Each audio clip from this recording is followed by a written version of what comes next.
I was at home with my family. We were watching a movie, and my brother got a text message from one of his friends that President Hinckley had passed away. Me and my sister and her husband all got text messages at the exact same time from like different people telling us that he had just died. And then we turned on the news and saw it then. My mom had received a call from my grandmother, and she came in to tell me that the prophet had passed away. I kind of didn't know what to feel, but I felt peace at the same time.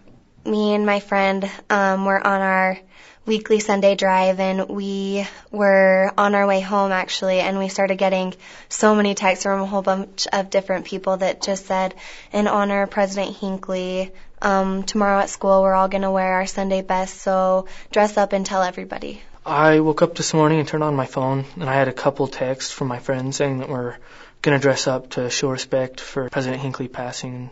Show up to school with a shirt and tie tomorrow, dress up, Sunday dress. About 9 o'clock, my friend called me. He's like, hey, we're all going to dress up to honor President Hinckley at school tomorrow, so you want to do it too? And we're like, oh, okay. So I called another couple guys.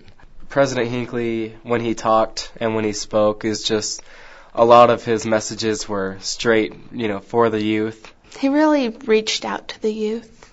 I think because at his age, he had a lot of experience and knows what the youth are going through. President Hinckley has been the prophet for about as long as I can remember, and a lot of the things that I remember him talking about have been directed at the youth specifically. When he talks about honoring your priesthood and being worthy and fulfilling your duties as a priesthood holder. To me, he was just such an outstanding man. He, always happy, even 97 years old, he was still making jokes and making people laugh. I think he relates to everyone with his humor. He was very funny, and so I think that's how he got most of the attention. He just didn't get up and start talking. He related to everyone.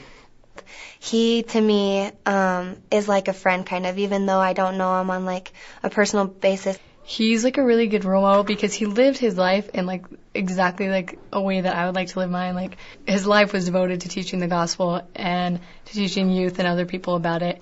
And he lived it. He's the mouthpiece of God.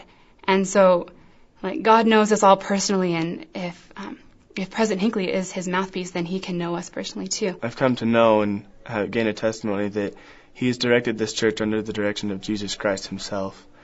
And I know that to be true, and I felt that connection, and I know that it's real. The message that's most influenced my life from President Hinckley would probably have to be when he talked about raising the bar for missionary work. I am a daughter of God, and that I need to strengthen the home for my future family.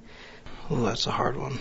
I like it how he talked about temples and how they're the holy place of God. I liked how he talked about education a lot. Just what not to get into. Like I know especially in the last few conferences, pornography's been a big one not to get into. Go forth to serve and return with honor. Stand a little taller. I've tried to put that into my life more than anything of all of his teachings. Every conference he would say something to us, and it would influence me. But one that comes to mind right now, he said a quote in one of his books that says, "See the sunlight through the clouds." And for me, it's like, see all the positive in the world, and you can be happy.